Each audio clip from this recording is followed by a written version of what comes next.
Digital अरेस्टच्या नावाखाली 59 लाखांची फसवणूक. सांगली सायबर पोलिसांची आंतरराज्यीय टोळीवर मोठी कारवाई. सांगली सायबर पोलीस ठाण्याने डिजिटल अरेस्टच्या नावाखाली नागरिकांना धमकावून लाखो रुपयांची फसवणूक करणाऱ्या आंतरराज्यीय टोळीला जेरबंद करत मोठी कारवाई केली आहे.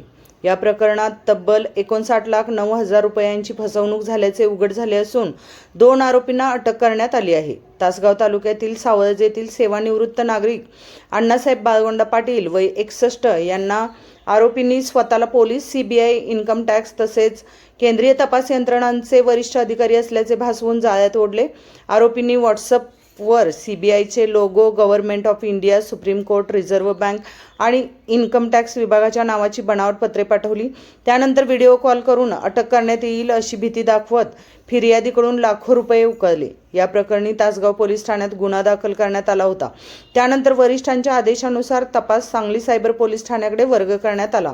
तांत्रिक तपासाद्वारे पोलिसांनी आरोपीपर्यंत पोहोचत पश्चिम बंगाल आणि पुणे येथील दोघांना अटक केली. अटक आरोपीमध्ये अबू हुसेन, शमसुल आलम आणि सुशील अकिल राम यांचा समावेश आहे.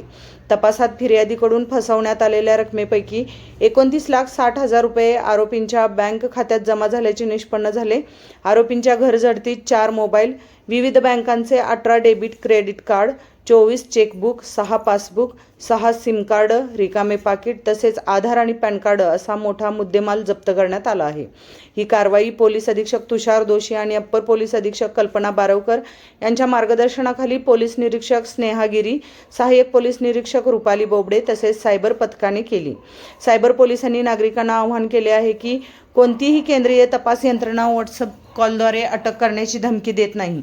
अशा प्रकारचे फोन, बनावट पत्रे किंवा व्हिडिओ कॉल आल्यास त्वरित सायबर हेल्पलाईन 1930 किंवा जवळच्या पोलीस ठाण्याशी संपर्क साधावा.